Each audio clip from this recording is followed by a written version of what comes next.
wachni makende mondo imi ko nyathi kich mondo chop lekni. Wan gi geno ni obro yudo kony kendo obro dhi nyime kod weche mag somo ka wadhi nyime ogai mar kweth mar Azimio Raila Amolo Odinga kod lange mamoko golo siem ne piny owacho ma Kenya Kwanza ka giwacho ni gin kod yore mamoko mag manyo konyruok pono ni twak madhi nyime kind kweth ariyogi ok onyago lemo. Kane gilose kinde Ramogi jopiny e boma ma Migori, Raila wacho ni kweth mare dwaro neno ni nengo ngima odok piny e pacho ka. Raila bende osiemo bad piny owacho mar doho moselewo ng'eto wi buche makwedo rocho demokrasia e pacho ka.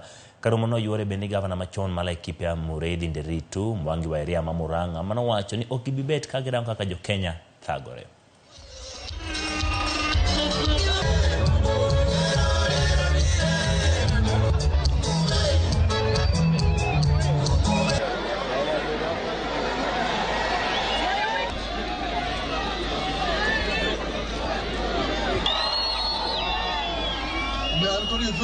Pili tunasema tunataka kuona haki kwa upande wa uchaguzi, electoral justice.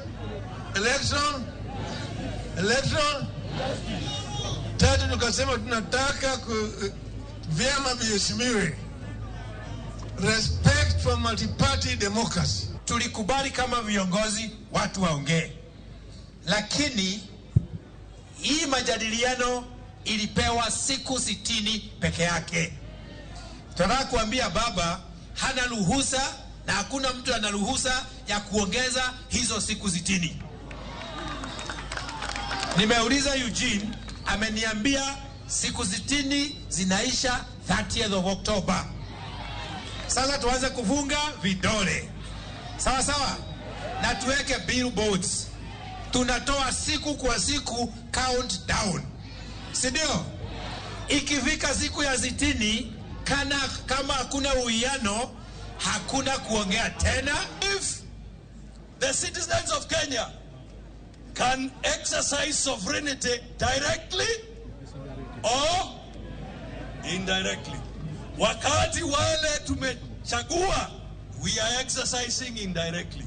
Wakishindwa, tunaenda maandamano and we exercise our power directly.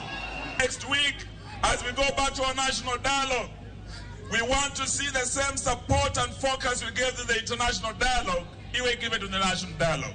And all the naysayers, do not let Railaphobia interfere with our talks at Bomas.